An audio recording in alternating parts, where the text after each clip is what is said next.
Assalamualaikum warahmatullahi wabarakatuh. Al-Fatihah. Shiratal ladzina an'amta 'alaihim ghairil maghdubi 'alaihim waladdallin.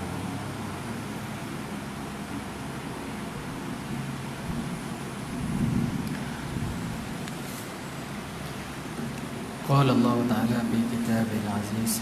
Bismillahirrahmanirrahim. وما كان المؤمنون لينفروا كافة فلولا نفر من كل فرقة منهم طائفة ليتفقهوا في الدين ولينذروا قومهم إذا رجعوا إليهم لعلهم يحذرون. صدق الله العظيم. Firman Allah Subhanahu wa taala di dalam Al-Quran, Surat At-Taubah ayat 122. Wa ma kana al-mu'minuna liyunfiru kaffah. Maka tidaklah layak ataupun tidaklah molek ataupun tidaklah sayogia berlaku kepada orang-orang yang beriman itu untuk berangkat semuanya. Maknanya mereka terkeluar semuanya daripada sebuah kampung. Falaula nafara min kulli firqatin minhum ta'ifah. Mengapakah tidak pergi ataupun keluar daripada setiap golongan ataupun kumpulan daripada kelompok ataupun kumpulan yang besar itu, mereka yang liyatafaqahu fid din, yang pergi ataupun yang tugasnya adalah untuk tafaqquh ataupun memahami di dalam urusan agama. Walinziru qaumahum iza raja'u ilaihim, agar mereka itu dapat memberi inzar atau memperingatkan kaum mereka ketika mana setelah mereka kembali kepada mereka. La'allahum yahzarun, moga-moga mereka hazar ataupun menjaga diri mereka daripada siksa Allah Subhanahu wa taala. Yang saya hormati Tuan Imam, jawatan kuasa masjid, tuan-tuan guru, hadirin dan hadirat yang dirahmati Allah sekalian. Baik, ayat yang saya baca di dalam surah Taubah ini berkaitan dengan ayat yang ada kesinambungan dengan satu ayat yang insya-Allah saya akan bacakan kemudiannya, yang merujuk kepada kuliah kita yang kita tinggalkan dahulu, iaitulah berkaitan dengan sirah Rasulullah sallallahu alaihi wasallam, khususnya ghazwah ataupun peperangan Tabuk yang berlaku pada kira-kira tahun ke-9 Hijrah, pada bulan Rejab, pada keadaan musim yang sangat panas, di mana ujian datang ketika itu, buah-buah mula hendak dituai. Jadi berlakulah satu peperangan yang dirancang oleh Rasulullah sallallahu alaihi wasallam. Kerana apa? Kerana sabit dengan ayat insya-Allah yang akan kita bacakan kemudian. Cumanya sebelum kita pergi kepada cerita kita ataupun kuliah kita yang kita tinggalkan dah 3 bulan akibat Covid ini, di sini cerita tentang tafaqquh. Maknanya di dalam Rasulullah sallallahu alaihi wasallam menyusun orang yang nak keluar berperang dan sebagainya. Allah sendiri mengarahkan Rasulnya supaya meninggalkan sebahagian daripada mereka itu satu kumpulan untuk betul-betul menjadi ahli faqih, menjadi ahli fiqh, menjadi ahli yang faqih khususnya di dalam ilmu agama. Liyatafaqahu fid din waliyunziru qaumahum iza raja'u ilaihim. Dia betul-betul tafaqquh, betul-betul mengaji ilmu agama, dan daripada pengajian itu dia menjadi seorang yang faqih dan dapat mengistinbatkan hukum. Jadi tak perlu semua orang pergi keluar menunaikan sesuatu urusan khususnya dalam konteks ini perang. Tak, kalau semua perang, tak ada orang yang mendalami agama, yang mana dengan sebab mereka itu faqih di dalam agama, mereka itu dapat mengistimbat ataupun mengambil hukum hakam, yang mana hukum hakam itu memberi peringatan kepada kaum mereka sendiri. Jadi walaupun Rasulullah sallallahu alaihi wasallam berdepan dengan tentera Romawi ataupun Byzantine pada ketika itu yang dicatatkan lebih kurang dalam 200,000. Ada catatan 100,000, ada catatan mengatakan 200,000, berdepan dengan tentera yang digerakkan oleh Rasulullah sallallahu alaihi wasallam kira-kira lebih kurang dalam 30 hingga 40,000. Ada catatan mengatakan 70,000. Tetapi nisbahnya kecil lah. Jadi apakah nak digerakkan semua orang di Madinah itu untuk keluar? Tidak. Mesti ditadbir dengan baik. Satu, mesti ada orang yang menggantikan Rasulullah sallallahu alaihi wasallam, dan kena faham ketika Rasulullah sallallahu alaihi wasallam keluar daripada Madinah itu apa situasi politik yang berlaku di Madinah. Adakah suasananya aman? Adakah suasananya genting? Di mana mereka yang tidak hendak keluar mengikut Rasulullah sallallahu alaihi wasallam dalam perang Tabuk ini, walaupun Nabi sallallahu alaihi wasallam telah mengingatkan mereka supaya mereka bersiap sedia beberapa bulan sebelumnya untuk mereka keluar. Sebab perang Tabuk ini merupakan satu ulangan peperangan kepada perang yang Nabi ikuti dahulu. Nabi tak ikut, Nabi suruh para sahabat dia yang mengorbankan syahid 3 sahabat Rasulullah sallallahu alaihi wasallam. Ada Ja'far bin Abi Talib, kan? Abdullah ibn Rawahah. Jadi yang berlaku pada perang yang dikatakan perang apa tu? Perang Hunain. Perang Hunain pula. Perang apa ni? Allahumma salli ala sayyidina Muhammad. Di di Jordan tu. Jadi peperangan itu yang menyebabkan syahidnya sahabat-sahabat Rasulullah sallallahu alaihi wasallam, yang mana peperangan itu kemudiannya merupakan satu peperangan yang kemudian menonjolkan Khalid bin Al-Walid, peperangan Mu'tah. Minta maaf, dah 3 bulan ni dia tak lupa habis dah. Bukan tuan-tuan saja lupa, saya pun lupa juga. Dah hari ni pun lupa bawa kitab, lupa bawa sejadah, macam-macam. Asyik baik tak kena patah balik tadi. Tidak balik awal saya. Takut juga kan. Tengok orang lain semua pakai sejadah saja, kita tak ada sejadah. Baik. Jadi peperangan Mu'tah ini maknanya engagement yang pertama Rasulullah sallallahu alaihi wasallam dengan orang-orang Rom, peperangan secara langsung. Yang mana peperangan itu kalau kita ulang tayang semula hanya lebih kurang dalam 3,000 ataupun 6,000 orang, yang mana Rasulullah sallallahu alaihi wasallam mengarahkan Ja'far bin Abi Talib pergi berperang, dan kemudiannya yang mana mereka itu syahid lebih kurang dalam 12 orang, dan tentera Romawi lari. Jadi 2 tafsiran. Bagi tafsiran kita secara objektifnya melihat kepada kalah dan menang perang ini kepada penguasaan, kita akan mengatakan bahawa tentera Islam menang perang sebab tentera Romawi yang ramai itu 200,000 orang pun gagal menguasai tempat sebab dia lari. Walaupun dia ramai, tentera Islam memang mati 12 orang. Jadi kematian kecil ini nisbah dengan 200,000, jadi kemenangan kepada orang Islam. Sebab orang Romawi tidak berjaya menguasai tempat itu dan dilari. Tetapi bagi orang-orang munafik, inilah masalahnya. Dia cari juga mana-mana lompong, mana-mana alasan untuk memperlekehkan orang Islam. Kenal dengan orang munafik. Dan bila para sahabat yang pergi perang tu balik, mereka mengatakan bahawa mereka ini lari daripada perang. Itulah lari perang. Kalah lah tu, macam tu.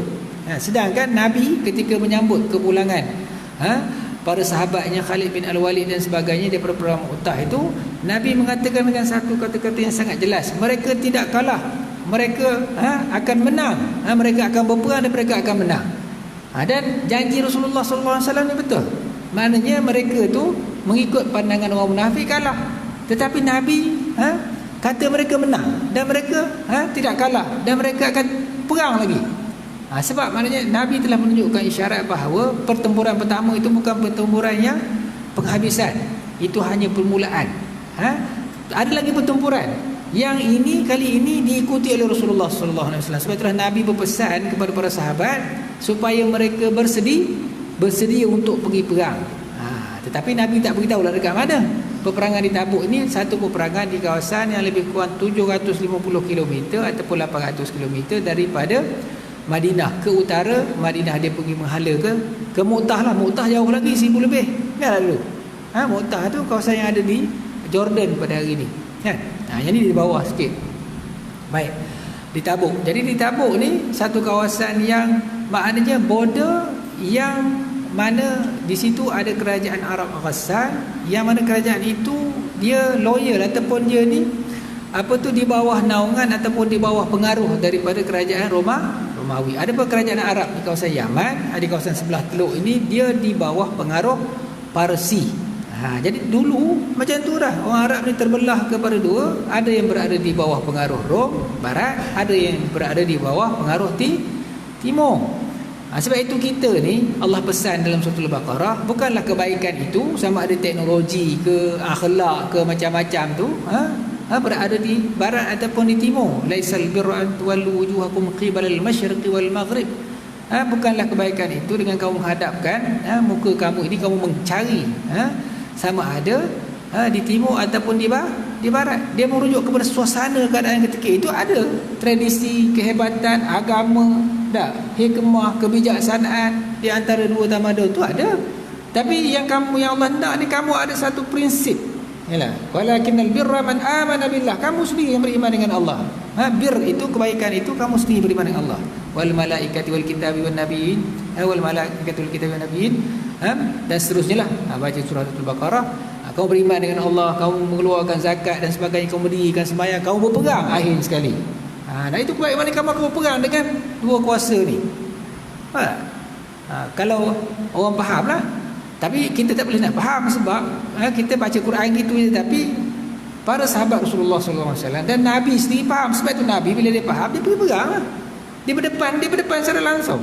Dia berdepan secara langsung dengan kuasa besar ni. Jadi Nabi dah beritahu. Sebab itulah bila Nabi beritahu ni, bagi orang-orang munafik, mereka tak nak pergi perang.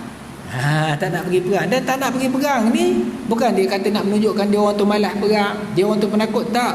Dia ada benda yang lebih baik nak tunjuk pada Nabi ni. Kalau Nabi ikut, orang Islam ikut, maknanya tak payah pergi perang. Ni lebih bagus ni.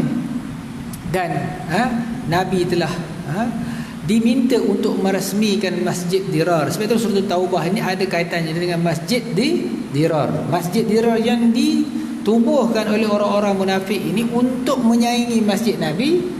Tetapi ajak orang pergi masjid ni, pergi ajak Nabi sendiri. Ini projek besar apa? Projek buat masjid. Projek nak rasmi masjid, duduk masjid, imarah masjid. Kalau kita buat satu takulan, satu pemikiran, apa masalahnya? Ke sini perang ni mati, lawan 200,000 orang, boleh menang tak? Tapi tidak begitu bagi Rasulullah SAW. Sebab itu kita kena tahu cerita sebenar. Islam ni mengajar kita, Quran mengajar kita supaya kita memilih al-haq, bukan duduk tengah-tengah jalan langgar orang, tak. Duduk satu ketika di tengah jalan, satu ketika di tepi jalan, mengikut objektif, mengikut kebenaran, mengikut aturan, mengikut hukum. Faham tak? Maknanya ketika kita duduk tengah jalan lah, tepi jalan. Tak adalah kerana kita nak maintain, kerana kita nak objektif. Bebaslah duduk tengah jalan je. Ada berut tengah aja, berfikiran luar kotak. Tak pernah nak masuk dalam kotak. Takut orang kata kalau masuk dalam kotak bias. Tak, di mana ada kebenaran, di situlah kita berpihak. Dan kebenaran itu adalah satu, bukan dua, bukan tiga. Kalau ikut Islam, betul tak? Islam satu je. Dan kita pun diminta oleh Allah Subhanahu Wa Taala supaya kita kembali kepada negeri yang satu. Wallahu yad'u ila daris salam, syurga darussalam. Kita masuk neraka kalau berdua. Jadi di sini nak ceritakan bahawa cara kita mikir kita tengok bagaimana yang berlaku zaman Rasulullah sallallahu alaihi wasallam. Dalam keadaan begitu Nabi susul, tetapi puak-puak munafik ni susul juga supaya orang tak keluar berperang. Dan juga melibatkan para sahabat yang dia ni bukanlah munafik yang memang berkonspirasi untuk menggagalkan hasrat Nabi keluar berperang, ataupun menyokong pembinaan Masjid Dirar ini, tetapi orang yang malas, yang malas, yang tidak mengotakan janji dia, yang malas bersama-sama bersama, yang ada padanya ciri-ciri munafik yang berlaku kepada Ka'ab bin Malik dan beberapa orang sahabat dia, 3 orang, yang mana dia ni dipulau oleh Rasulullah sallallahu alaihi wasallam. Maknanya kita ni, walaupun kita kata kita Islam, kita tak nak jadi munafik, tapi kadang-kadang perangai munafik tu ada pada kita. Bila orang kata kita munafik, marah. Betul tak? Marah. Jangan kata munafik. Kafir lagi lah. Tapi perangai teruk pada munafik. Yang ni berlaku. Dia memang ada satu geng, satu kumpulan, memang dia memang berkonspirasi untuk, memang munafik lah kepala dia, Abdullah bin Ubay, kepala dia yang memang munafik. Dia memang nak buat kerajaan lain, kerajaan dalam kerajaan. Kalau kita terjemah kepada teori politik hari ni, sama tu. Dah elok-elok ada satu perjanjian di antara orang-orang Madinah ini untuk menegakkan sebuah kerajaan yang mana Rasulullah sebagai pemimpin dia, undang-undang tertinggi dia adalah Allah dan Rasul. Dia tak sebutlah Al-Quran dan Sunnah, sebab ketika itu Allah dan Rasul, Allah mana Allah berpandukan kepada Rasul, Rasul akan bawa kalam Allah ni. Semua keputusan akan berbalik kepada Allah dan Rasul. Maknanya hukum tertinggi kepada ketika itu di Madinah ialah Al-Quran dan Sunnah. Ini mesti menjadi satu asas, atau yang dikatakan perlembagaan. Yang mengisi perlembagaan itu apa dia? Allah dan Rasul. Tetapi walaupun mereka berjanji, mereka khianat. Yang kepala alang dia adalah yang kata mastermind dia orang Yahudi lah. Sampai hari ni macam tu lah, Yahudi. Dia minoriti, tetapi nak menguasai satu kerajaan yang majoriti, dia akan pecah belahkan orang yang majoriti. Dan ini peranan orang-orang Yahudi yang memecahkan di antara Aus dengan Khazraj. Di antara Aus dengan Khazraj yang mana mereka adalah penduduk asal di Madinah yang besarlah majoriti ketika itu, dan juga orang-orang Muhajirin. Dengan melalui pemecahan ini mereka berjaya menguasai ekonomi Madinah. Sama juga Yahudi di Amerika, mereka kecil je, tapi kuasa lobi yang daripada mereka bukan hanya mereka menguasai Amerika dengan teori-teori ataupun idea-idea baru, dengan liberalism lah, hak asasi manusia lah, benda lah yang meninggalkan agama ni, sehingga ke Eropah, dan mereka berjaya menguasai Timur Tengah dengan memecah belahkan orang Arab sampai pada hari ini. Sama aja.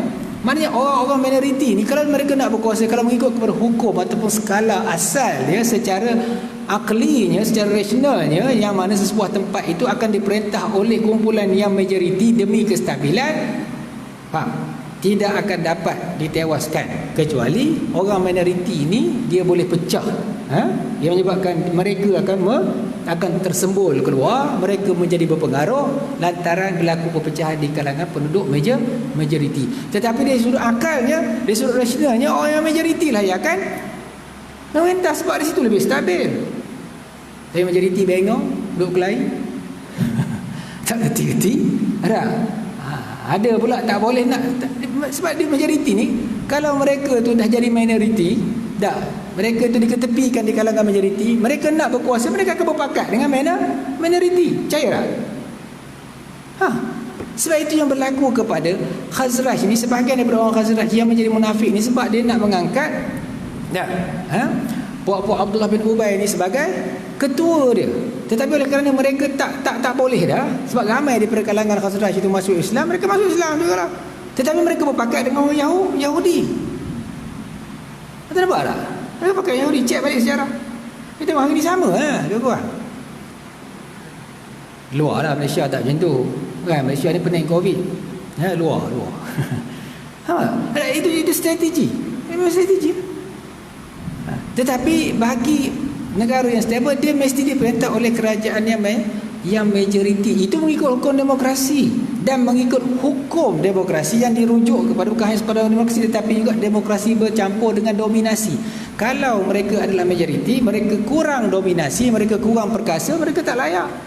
Tetapi kalau mereka majoriti, mereka perkasa, mereka memang layak, dahlah majoriti, mereka ada kualiti apa semua. Dan yang ini yang dikatakan asabiyah ni, yang disebut oleh Ibn Khaldun sebagai asabiyah, menjadi faktor pendukung kepada agama itu ditegakkan.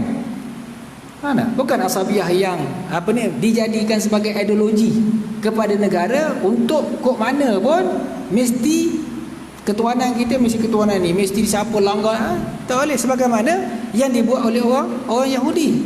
Sebab agama mereka adalah bangsa mereka itu. Itulah asabiyah yang dilarang oleh Islam. Tetapi bangsa asal yang boleh memastikan dominasi itu kekal, keamanan, stability itu diperlukan. Sebab itulah apabila berlaku pelantikan khalifah, Sayyidina Umar mencadangkan Abu Bakar, dan satu hujah dia al-a'immatu min Quraisy. Kepimpinan itu mesti daripada Quraisy. Sebab apa? Ketika itu yang majoritinya Quraisy dah. Sebab apa? Selepas Rasulullah SAW wafat, memanglah Nabi ni minoriti. Dia datang daripada Mekah, minoriti.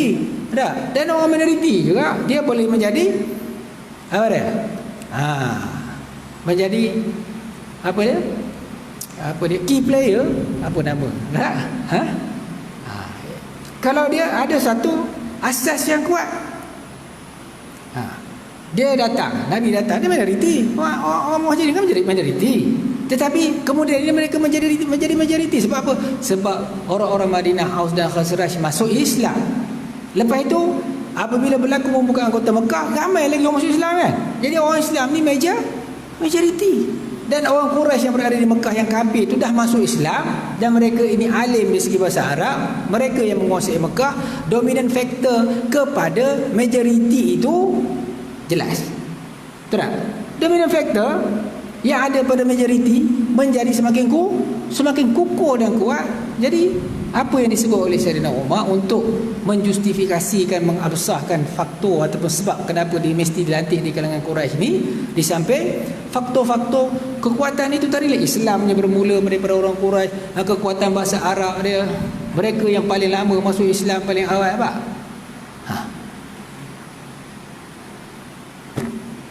Kau tak jelas lagi? Jelas tak? Jelas kita cerita pasal tabuk lah pula. Jadi di Madinah itu mereka alasannya cukup comel nak buat masjid baru. Jadi bila puak-puak yang munafik ini mereka bekerjasama dengan orang-orang Yahudi. Yahudi tidak munafik lah. Dia memang dia tak ikut Nabi, dia kufur lah. Walaupun mereka tu ahli kitab, mereka tidak berkufur dengan bila mereka kufur dengan Nabi, mereka dikira kufur lah. Lau amana ahlul kitab lakana khairan lahum. Sekiranya berimanlah ahlul kitab itu, maka ia lebih baik bagi mereka. Minhumul mu'minun, sebahagian daripada mereka beriman. Wa aktsaruhumul fasiqun, sebahagian besar daripada mereka itu pula jahat. Mereka tak nak beriman, mereka lawan Nabi. Baik. Jadi apabila orang-orang yang munafik ini merancang sesuatu, jadi Rasulullah SAW pun berangkat dalam keadaan apa? Dalam keadaan berhati-hati, tak beritahu mana tempat nak berperang. Tabuk ni terjadi secara spontan lah. Tapi memang Nabi akan berperang dengan orang-orang Rom, dan Nabi juga seperti biasa menggantikan orang yang terlibat dalam menggantikan para sahabatnya untuk menjaga Madinah yang dipercayai. Saya terbaca dari riwayat ini menurut bahawa dalam perang Tabuk ini Sayyidina Ali digantikan. Dan peristiwa ini juga kalau mengikut sesetengah pendapat dijadikan hujah oleh orang-orang Syiah untuk menunjukkan bahawa itulah hujah bahawa Nabi ini menunjukkan penggantinya kepada Sayyidina Ali. Tetapi dalam satu kes yang lain, Nabi memberi kepada sahabat lain, yang antaranya sahabat buta. Jadi ini cerita lain lah. Jadi kita tengok bagaimana iaitu yang berlaku di Madinah. Jadi di sini faqih yatafaqahu fi din wa lizaru qaum idza raja'u ilaihim la'allahum yahzarun. Jadi tuan-tuan, kalau kita cerita tentang faqih ni, sebab itulah ilmu sejarah ni, sejarah ni dia berkembang dari sudut fiqh ini, dia lambat sikit berbanding dengan fiqh yang bersangkutan secara khususnya dengan hukum hakam agama, yang melibatkan nak istinbat hukum sembahyang macam mana, hukum-hukum fiqh, puasa, sembahyang, zakat, apa semua tu yang berkembang cepat, itu yang lebih dekat dengan makna agama secara khusus, ibadat-ibadat khusus.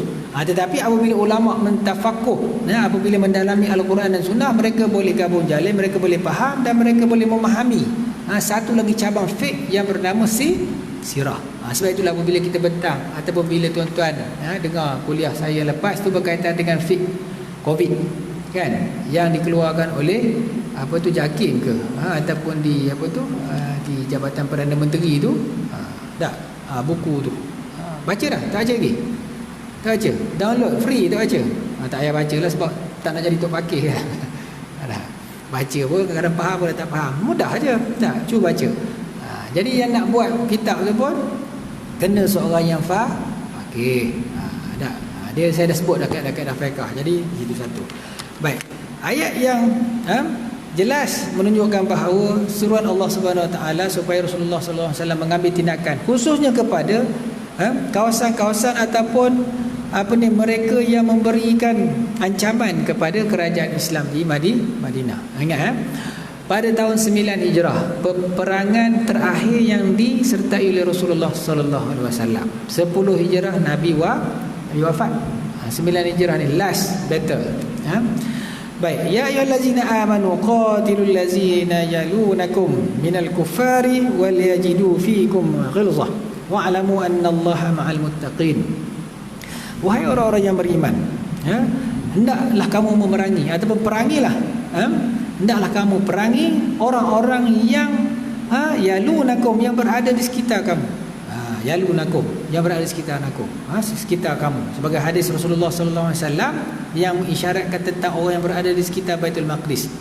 Dia kata ada satu hadis yang disebut tidak akan berlaku kiamat ini, yang merujuk kepada bagaimana akan wujud di akhir zaman nanti kumpulan yang akan terus menerus mempertahankan kebenaran, yang mereka itu adalah yang berlaku di sekitar Baitul Maqdis. Baik. Jadi yang berada di sekitar mereka, sekitar kamu, daripada kalangan orang-orang kafir, wal yajidu fikum ghirzah, dan hendaknya mereka mendapati dalam diri kamu itu satu ketegasan. Maknanya agar mereka tu tahu bahawa kamu ni tegas. Memang kamu tegas bawa Islam ni, dan kamu tegas mempertahankan Islam, kamu tegas menegakkan Islam. Wa'lamu annallaha ma'al muttaqin, dan ketahuilah sesungguhnya Allah bersama dengan orang-orang yang bertakwa. Ayat ini disandarkan kepada arahan yang mana ianya melibatkan kepada peperangan Tabuk. Baik. Jadi peperangan Tabuk seperti saya sebutkan tadi, bahawa Rasulullah sallallahu alaihi wasallam dah beritahu dah kepada orang-orang Islam supaya mereka ini mengambil ingatan bahawa akan ada satu ketika nanti orang-orang Islam akan diajak untuk berperang dengan orang-orang Rom, yang mana merupakan satu ulangan ataupun untuk menunjukkan ketegasan Islam, bahawa Islam mengambil tindakan tegas kepada mereka yang hendak mengancam orang Islam. Jadi perihal tentang ancaman daripada orang-orang Rom ini diketahui oleh Rasulullah sallallahu alaihi wasallam melalui apa? Antaranya, sebab dulu tidak ada WhatsApp, tidak ada internet, melalui mereka yang pergi balik, yang datang daripada kawasan-kawasan di sebelah Rom sana, yang datang untuk berdagang. Dan mereka inilah yang melaporkan kepada orang-orang Madinah tentang gerakan yang berlaku, di mana Raja Herakles, ingat tak? Herakles dulu yang Nabi hantar, yang Abu Sufyan diminta oleh Herakles tu menceritakan tentang Nabi. Apabila Herakles itu menerima surat daripada Rasulullah sallallahu alaihi wasallam supaya masuk Islam, yang dia ni mula-mulanya macam nak masuk Islam dah, tapi oleh kerana dia dah test dah kepada pembesar-pembesar dia ingatkan nak ikut cakap dia, tetapi akhirnya dia ikut cakap pembesar dia. Dia ni mempertahankan kerajaan dia tidak mau mau beriman. Baik. Jadi bila begitu, maka Rasulullah sallallahu alaihi wasallam menyiapkanlah orang-orang Islam untuk pergi bertempur ke mana? Ke satu laluan yang menghala kepada Mu'tah. Di mana satu kawasan di kawasan Ghassan itu, yang mana Rasulullah sallallahu alaihi wasallam pergi, dia mengambil masa lebih kurang dalam 20 hari nak sampai. Sebab itulah lebih kurang dalam 400 km ni jarak perjalanan yang dilalui secara berjalan kaki dan juga naik unta. Ketika itu dia memakan lebih kurang dalam masa 10 hari kan. Kalau Mekah dengan Madinah hari ni dalam berapa jam? 6 jam lebih kurang kan. Tetapi dulu dia ambil masa lebih kurang dalam 7 hari. Tengoklah, kalau naik kuda mungkin cepat sikit. Ke sana tu lebih kurang dalam 20 hari. Dan Rasulullah sallallahu alaihi wasallam itu pergi pada bulan Rejab. Pada bulan Rejab, yang mana dalam bulan Rejab ni musim yang panas. Dia sama juga dengan bulan Ramadan, Rejab, Syaban, Ramadan. Jadi peperangan dalam bulan Rejab ini, yang mana Rasulullah sallallahu alaihi wasallam minta kepada para sahabatnya pergi, dan diriwayatkan bahawa memang pada ketika itu musim buah, untuk mengutip buah di Madinah, dan juga jarak perjalanan yang jauh serta hawa yang sangat panas yang menyebabkan Rasulullah sallallahu alaihi wasallam bersama pesertanya menghadapi satu perjalanan yang sangat suka dengan bekalan air. Ada riwayat mengatakan bahawa satu unta tu ditunggangi secara bergilir-gilir oleh 5 hingga 10 orang naik seekor unta. Bukanlah 10 orang duduk atas unta tu kan, dia bergilir-gilir lah naik. Kalau 10 orang duduk atas unta, letih lah. Baik, jadi kerajaan Rom ketika itu menghimpunkan di kalangan orang Rom dan juga kerajaan Arab Ghassan supaya dan kabilah-kabilah di Jazirah Arab yang masih lagi berpihak kepada orang-orang Rom untuk berpegang dengan orang Islam. Baik. Jadi apabila Rasulullah SAW bergerak ke sana dan sampailah ke Tabuk. Bila sampai ke Tabuk ini, Rasulullah SAW dalam satu hadis yang masyhur di mana Rasulullah sallallahu alaihi wasallam mengkhabarkan bahawa tidak akan berlaku kiamat kecuali satu ketika nanti Tabuk ini akan dituruni oleh salji ataupun dipenuhi oleh tumbuh-tumbuhan. Dan memang tahun 2015 ke 2016 tak silap saya, dulu masuk TV Arab panggil turun salji dekat situ yang menyebabkan sungai itu menjadi bila ada salji terbukalah sungai dan kemudiannya menyebabkan kawasan itu ada pokok-pokok tumbuh pokok-pokok. Jadi kita belajar di sini, kita belajar dari segi akidah, kita belajar dari segi sirah, tapi ini cerita-cerita sejarah lah. Rasulullah SAW berlaku dalam sirahnya, dalam perjalanannya ke Tabuk ini. Dan kenapa Nabi maknanya pergi nampak macam relax, dia boleh cerita pasal kiamat pula tak? Maknanya dia seorang Nabi, dia kena beritahu apa yang Allah suruh beritahu, dia kena beritahu, dan dia beritahu tu secara jelas. Ini tempatnya kan. Itu satu. Dan yang keduanya, apabila Nabi sampai ke Tabuk, puak-puak Rom ni dah lari. Jadi peperangan ini macam mana? Kemenangan kepada orang Islam lah secara moral, sebab kawan tak berani nak berperang, tak berani berperang. Tapi kalau kita balik, tengok balik orang Yahudi punya main. Apabila peperangan berlaku di antara orang-orang Islam dengan orang-orang Quraisy, perang pertama pada tahun 2 Hijrah itulah perang Badar, kan? Ingat tak? Ketika dalam perang Badar itu berlaku peperangan dan orang-orang Islam di bawah Rasulullah SAW berjaya mengalahkan orang kafir Quraisy seramai 1000 orang tu, dah dikalahkan melalui 313 orang. Bila orang Islam menang, tentera-tentera Quraisy kalah, Abu Jahal pun mati, kan? Bila dia balik ke Madinah, orang-orang Yahudi kata apa? Alah, perang dengan orang tak tahu berperang. Ini perang dengan orang tak tahu berperang, boleh lah. Cuba perang dengan kita orang. Jadi sini kalau kita nak cek balik, tapi saya tak tahulah ada tak ada dalam catatan sejarah. Puak-puak kafir ni ataupun puak-puak munafik ni, kalau dia nak pelekeh orang Islam, dia kata apa? Perang bolehlah kata menang sebab orang tak tunggu. Tak ada orang tunggu, orang balik lari habis. Cuba orang tu ada, tak ramai yang mati, betul tak? Sebab itulah puak-puak yang lawan Islam ni tuan-tuan, bagi orang tak faham cerita sebenar, dia akan jahanam. Dia akan boleh masuk dalam kepala dia. Sebab itu dia kena faham sejarah tu betul-betul. Bila ke faham sejarah, orang cakap tu kita boleh senyum lah. Tak apalah, dia ni nak macam mana? Dah memang macam tu, meroyan tak habis-habis. Betul tak? Meroyan kan, macam penyokong bukan Liverpool lah, meroyan, marah ke Liverpool macam-macam. Tiba-tiba Liverpool kalah 4-0. Padahal Liverpool menang lah, tapi dia punya puas hati sebab Liverpool tu kalah. Sebab dia kok mana pun dia takkan sokong Liverpool.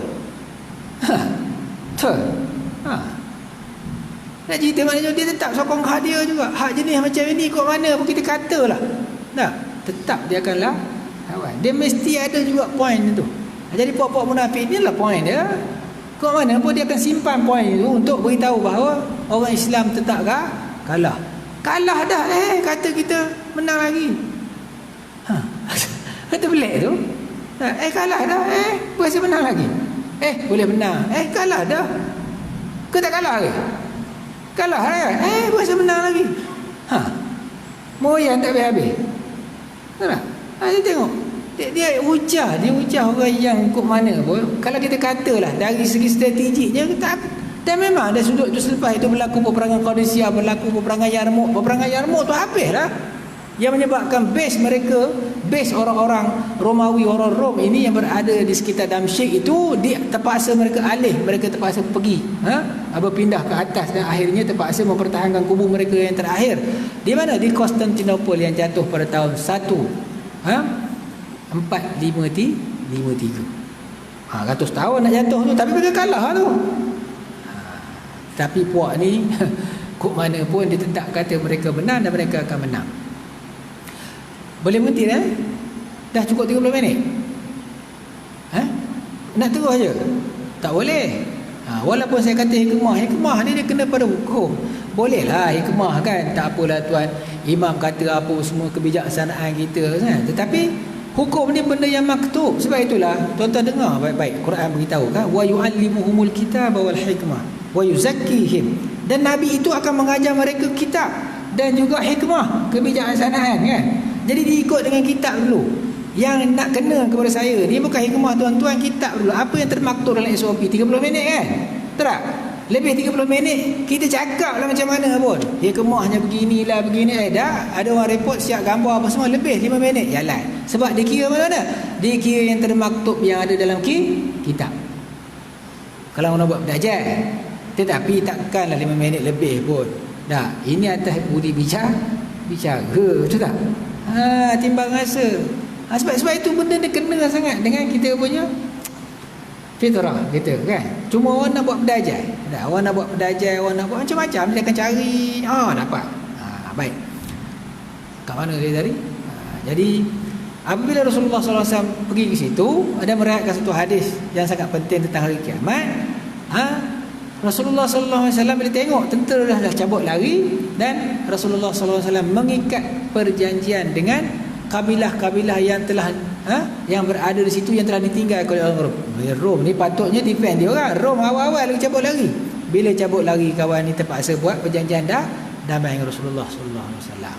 Jadi maknanya Nabi berada dalam suasana yang tenang di situ. Maknanya akhir. Sebab itulah kalau kita kira lah nak beritahu orang bukan Islam, baru Islam sebenarnya bukan agama keras, kekerasan. Tak. Di dalam peperangan berapa ramai je orang-orang yang mati, yang dibunuh oleh orang Islam. Pada ketika hayat Rasulullah SAW. Jadi Nabi ni bukan orang yang menumpahkan darah. Setiap darah yang tumpah itu disebabkan oleh kerana wujudnya cubaan untuk menumpahkan darah orang Islam. Jadi orang Islam mempertahankan darahnya, jadi berlakulah pertumpahan darah. Baik. Jadi peperangan itu tidak berlaku dan memberi kemenangan moral dan seterusnya kepada kemenangan orang-orang Islam yang kemudiannya Islam berjaya ditegakkan di bumi Syam sehinggalah sampai ke Turki dan kemudiannya menyeberangi sehinggalah ke Eropah. Baik. Ada riwayat mengatakan bahawa pasukan tentera Muslim berada di Tabuk di antara 10 hingga 20 hari. Jadi pada ketika itu Rasulullah SAW mengunjungi kabilah-kabilah yang ada di sekitar Tabuk. Jadi dalam suasana peperangan pun Nabi berdakwah.